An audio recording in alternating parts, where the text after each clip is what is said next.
И сега невероятния Любо Дудев. България. България. Трети коридор. Първи. Първи коридор. И винаги е бил първи. Сиви бански, червена шапка. Да.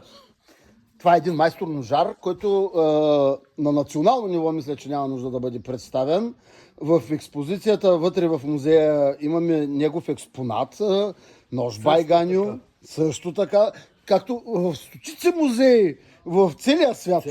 В целия свят. И вселената. Това е човекът, между другото, специално за празника става дума, това е човека, който направи короната на царица Роза, най-стария конкурс за красота в България. Главата е вече 20 и кусур, не, 30 години. 30 години. Да. Без последните две. Сега слагат една изкуствена. Така. Ама тя е... Да. То според царицата. Да. Така. Това е оригиналната корона, която стои в музея на Розата. Но нека да говорим за ножовете. Нека да говорим за тези прекрасни ножове. Всичко е ръчна изработка. За нас е голяма чест, между другото, че не уважихте. Знам, че ви е напрегната програмата. Да, в този тържествен момент, тогава, когато цяла България е отбърнала взор към музея Байганю и към неговият клоник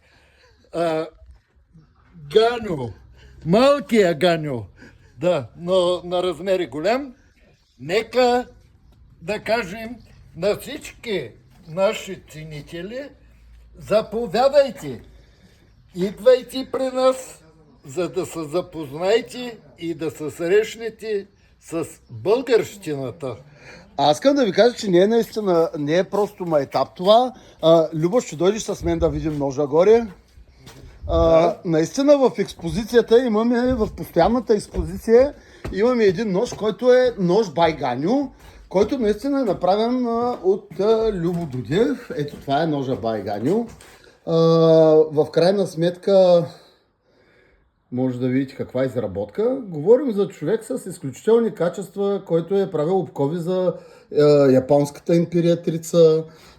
Човека не е случайен, който е знакова личност в град Казанлък и ние ще можете да се срещнете лично с него. Да, но побързайте, защото малко време ми остава. Ще бъдем доволни да дойдете в Байганю и да по време на празниците на града да видите тези невероятни експозиции с този невероятен занаятчийски пазар.